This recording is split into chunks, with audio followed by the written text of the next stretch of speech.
রাজধানীর উত্তরা ১৭ নম্বর সেক্টর কাশবনের ভেতরে বিথি আক্তার ওরফে বিলকিস নামে এক নারীর অর্ধগলিত লাশ উদ্ধারের ঘটনায় ২ জনকে গ্রেপ্তার করেছে পুলিশ। এছাড়া মোহাম্মদপুরের জেনেভা ক্যাম্পে অভিযান চালিয়ে বিভিন্ন অপরাধে ৪০ জনকে এবং রাজধানীর বিভিন্ন স্থানে কর্মকাণ্ড নিষিদ্ধ আওয়ামী লীগ ও এর অঙ্গ সংগঠনের ৮ নেতাকর্মীকে গ্রেপ্তার করেছে পুলিশ। আরও জানাচ্ছেন জাহিদ রহমান। গত ১৮ সেপ্টেম্বর রাজধানীর উত্তরা ১৭ নম্বর সেক্টরে কাশবনের ভিতর থেকে বিথি আক্তার ওরফে বিলকিস নামে এক নারীর অর্ধগলিত লাশ উদ্ধার করে পরিচয় শনাক্ত সহ অপরাধী ধরতে কাজ শুরু করে পুলিশ। ডিএমপি মিডিয়া সেন্টারে সংবাদ সম্মেলনে পুলিশ জানায়, পারিবারিক কলহের জেরে খুন হয়েছে ওই নারী। হত্যাকাণ্ডে বিথি আক্তারের স্বামী বাবুল মিয়ার সম্পৃক্ততার কথা জানায় পুলিশ। তার সাথে যে আবার তিক্ততার কারণেই তার যে পারিবারিক কলহ, এ কারণেই সে হত্যা করেছে বলে আমাদের কাছে স্বীকার করেছে।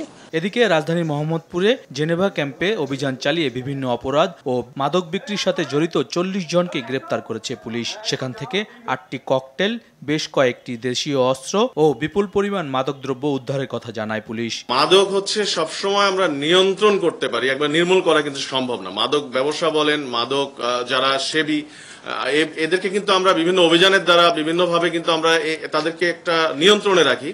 সম্প্রতি মোহাম্মদপুর থানা থেকে ৩ জন পুলিশ সদস্য কি কারণে প্রত্যাহার করা হয়েছে এমন প্রশ্নে পুলিশ জানায়, প্রশাসনিক কারণেই তাদের বিরুদ্ধে ব্যবস্থা নেওয়া। একই সাথে এ ধরনের বিষয় নিয়ে ভুল তথ্য প্রচার থেকে বিরত থাকার আহ্বান জানানো হয়। এটা নিতান্তই প্রশাসনিক কারণে, এটা নিয়ে অন্য কোনো অপতথ্য ছড়ানোর বা ভুল ব্যাখ্যা করার কোনো অবকাশ নেই।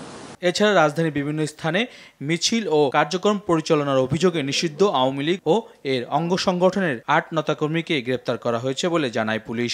তাদেরকে অর্থ সহায়তাকারী, আশ্রয় প্রদানকারীদের বিরুদ্ধে নিয়মিত অভিযান পরিচালনা করছে। জাহিদ রহমান, RTV, ঢাকা।